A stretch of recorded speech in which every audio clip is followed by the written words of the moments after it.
Fine. Welcome back to Saturn Ray's World. Savannah, what's on our agenda for today? We have to go to the library to work on that project. I forgot about that. It's not going to be very fun. Well, why don't we take you guys with us and we'll kind of show them what college life is like with all this homework and stuff. Yeah, let's do it. You ready? Yeah, I'm ready. All right. We'll see you guys there. Well, we finally made it to the library. Yeah. We're going to go find a spot. If you guys want to come along, let's go.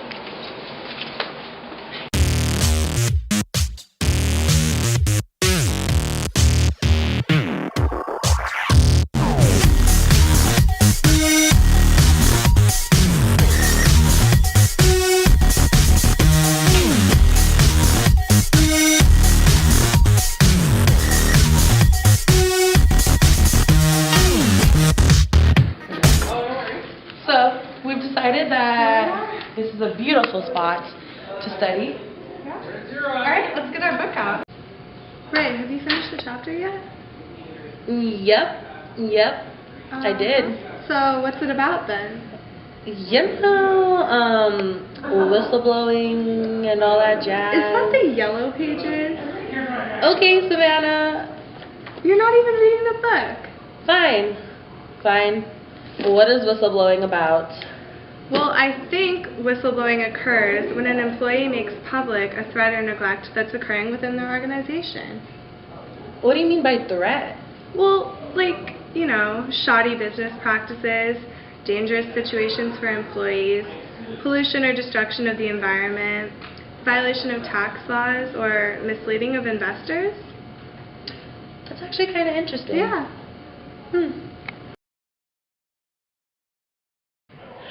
Guys, Savannah's holding me hostage, and she's not even feeding me. Like, what? Drop a comment if you think she at least owes me Korean barbecue, or if I should at least be excused from this project, because I'm so hungry. Ray, we have to learn this material. But why? Because we have to finish this project. Fine. Can you at least tell me something new about whistleblowing? Well, it seems like employees have an increased awareness of the ethical conflicts that they can encounter at work. And I feel like we all need to have some sense of what lines we will not cross, what sort of things we would refuse to do, and what activities we wouldn't tolerate, even if we're not actually doing it, but only observing it. I mean, yeah, it makes sense and it's kind of interesting, but I just don't want to learn right now.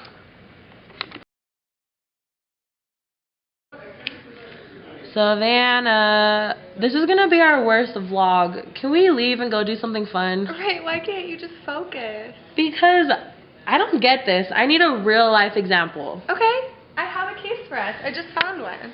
Well, why didn't you say so? Well, I just found it. Okay, well, what's it about? Well, picture this.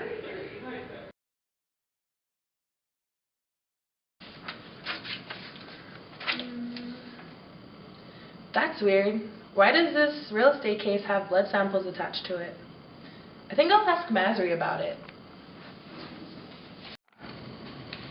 Good morning, sir. I know I'm just a clerk here, but I discovered these documents and they look a little suspicious to me. I'd like your permission to look into the matter further. Go right ahead, but I'm sure you're just wasting your time. Thank you. Excuse me, ma'am. I know this may seem random, but has anything strange been going on in this town?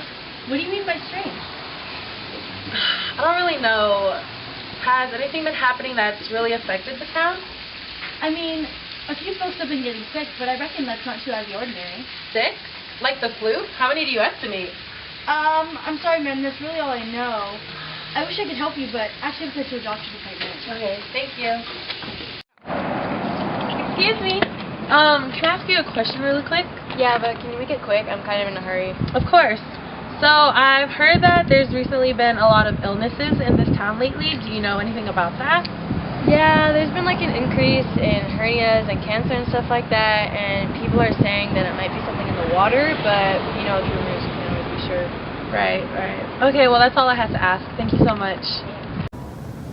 Hi, I called on the phone earlier. Oh, yeah, something about a water sample, correct? Yeah. Have a seat. Thank you. So I was recently in Hinkley talking to some of the residents there, and I heard a strange rumor going around.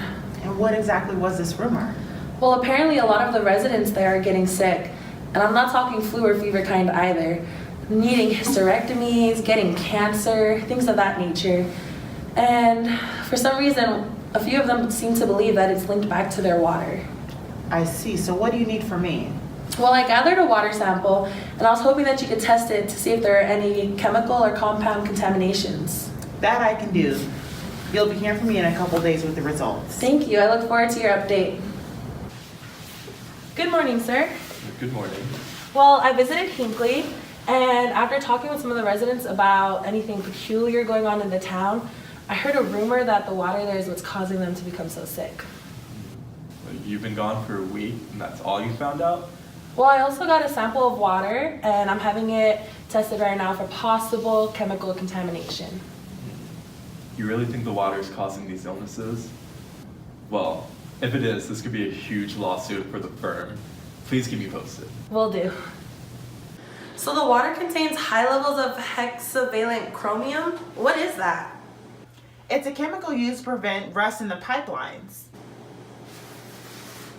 Well, why would that be in the groundwater though? Are there any factories or plants in Hinkley that would have used this back in the 50s or 60s? It's banned now, but plants did use the chemical back then. PG&D operates a compression station in Hinkley. I bet that's the source of the contamination.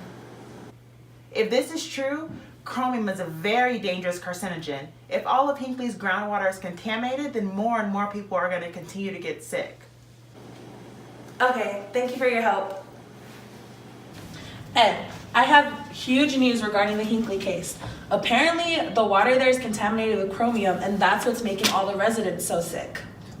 How would chromium get into the groundwater? Exactly. So I decided to do further research, and apparently between 1952 and 1966, PG&E used chromium for their pipelines to prevent rust. And then they started dumping that water in nearby ponds, and it's just seeped into the town's water, and that's what they're drinking.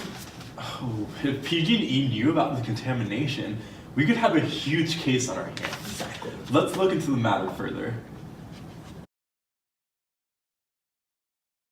We have over 600 residents from Hinkley asking for us to represent them in this class action lawsuit against PG&E. And we will get a huge payout if PG&E knew about this contamination. Thank you so much, Erin. Wow, that case really helped me out. Yeah, I was really confused before. Yeah. Like this video if that case also helped you understand a little bit more about whistleblowing. Do you think we could find maybe one more just to really make sure we understand? Yeah, let me look. Oh, here's this one. This one seems interesting. Okay, imagine this. Where? Ray, over here. Yes, I know we had plans tonight, but my work sent me out on this trip last minute. I mean, yeah, I know we had reservations, but the FDA contacted the company saying that we're having concerns with our plant in Puerto Rico, and I'm the quality control assurance manager. Of course they're going to send me here to check out the situation. Look, there's nothing I can do right now. My team is waiting on me. I'll see you when I get back, okay? All right, bye. All right, let's head in. Sorry about that, guys. Let's get the show on the road. Hi, we're the reps from GlaxoSmithKline. We called ahead to let you guys know we're coming. Is it all right if we take a look around? Oh yeah, that's fine. Our manager should be here in a second. She'll show you around. Okay, great. Thank you. Hi there, Cheryl, Hi. I presume? Yes. Nice to meet you. You My too. name's Cassandra. Can I have a look around? Yeah, definitely. So what do we owe this visit to? It's not very often that headquarters brings over reps to come and check our facilities. Right, well, we got some violation concerns from the FDA, so we thought it would be best to check it out now rather than later. I'm sure there's nothing to worry about, though. I sure hope not. Well, could you show us where the drugs are made and packaged? Yeah, of course. Over here. What is it? See those two workers at the counter? They keep taking the pills from one bottle and switching them to another container. That's not right. So many people are gonna be confused. Right? That's what I was thinking. That's not even the worst of it. Oh no. What else is going on? You notice how crowded it is in here? Well, I mean, yeah, I would expect it to be crowded. This facility is one of the biggest manufacturers there is. They produce $5.5 billion worth of products a year. So it kind of only makes sense that it's gonna be this crowded. Yeah, but I've also noticed the workers use the car as a storage facility. There's no way that can be sanitary or stale. How do we make sure that the cars are clean and then make sure that the medicinal drugs are sterile? That's what I'm thinking. No wonder the FDA has so many concerns. Yeah, none of this lines up. We're gonna have to talk to Cheryl about this. Well, thank you so much for your time and allowing us to look around. Of course, that's no trouble at all. All right, well, bye. Thank Bye. you. Bye. Bye.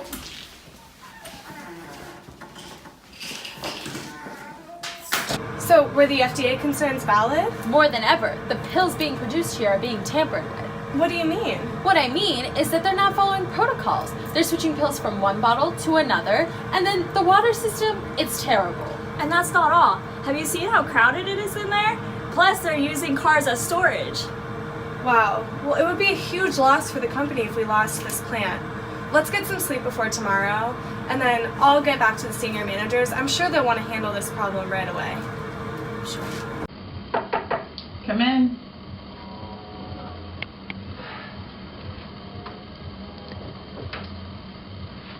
Morning. Morning. What can I do for you? I'm here to report back what we found, Malia.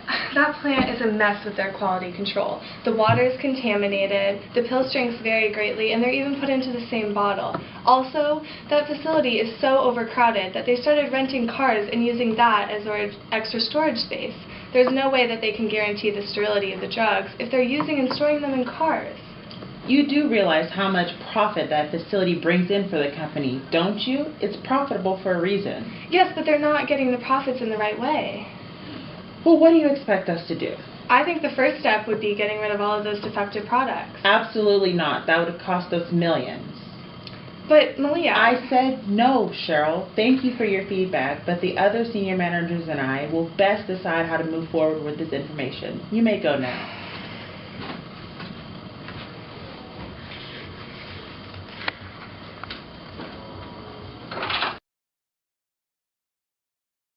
Malia, it's been a month and I've seen nothing done. I mean, the FDA isn't just going to go away.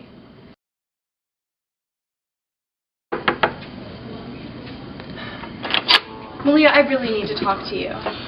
Cheryl, if this is about the Puerto Rico plant, I told you it's being handled. But it's been 4 months and nothing has changed over there. Decisions don't happen in the blink of an eye. Just find something else to focus on and I'll handle this.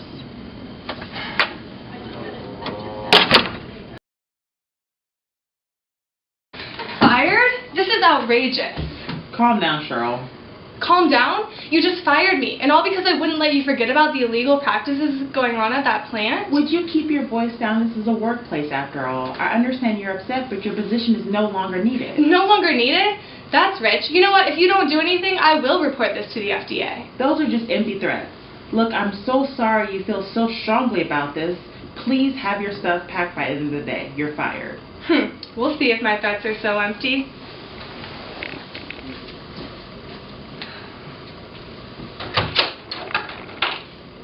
Wow. That was wait, my arm's getting tired. I'm gonna pass it back to Connie. I learned so much from those two cases. Yeah, definitely. I think I really understand whistleblowing now. Yeah. But before we start the second half on loyalty, can we take a little break and, I need a study break. Yeah, let's go get some food. Only if we take the shortcut, though. Okay. Alright. Alright. You ready? Yeah. Did you change clothes? Yeah, you did too. Also, Ray, I feel like you've been wearing that outfit a lot lately. Okay, outfit remember. So, what ended up happening with that case? Well, information surfaced that suggested that PG&E had been aware of and tried to cover up the contamination, and the case was settled in 1996 for $333 million, which was the largest payout in the United States during that time. Also, Erin received $2.5 million just for her help in uncovering the case. Did y'all hear that? $2.5 million just because she was filing the paperwork and saw this. Drop a comment if you think I should become a whistleblower, because that's an insane amount of money. What about that pharmaceutical company? Well, after 8 years of trial, Cheryl ended up winning, and the pharmaceutical company was forced to pay $750 million in civil and criminal charges. That's a lot. Did Cheryl get anything? Because usually they award a small portion to the whistleblowers if they win. Well, I don't know if I would consider $61 million a small portion. She got that much? And the case was so popular in the media during the time, since it was the first case to successfully prove that a drug maker was selling contaminated products. Well, that's good for Cheryl. It must have been so hard for her to speak up in the first place.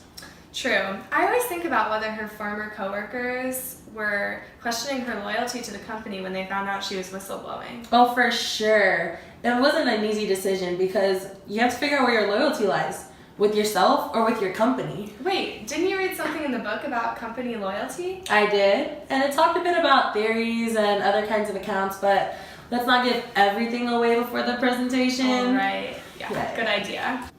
Alright guys, so it's getting kind of late and Savannah and I are really tired. Hopefully you learned something from this video. Yeah. Don't forget to like, comment, and subscribe, and we'll see you guys in class for our presentation.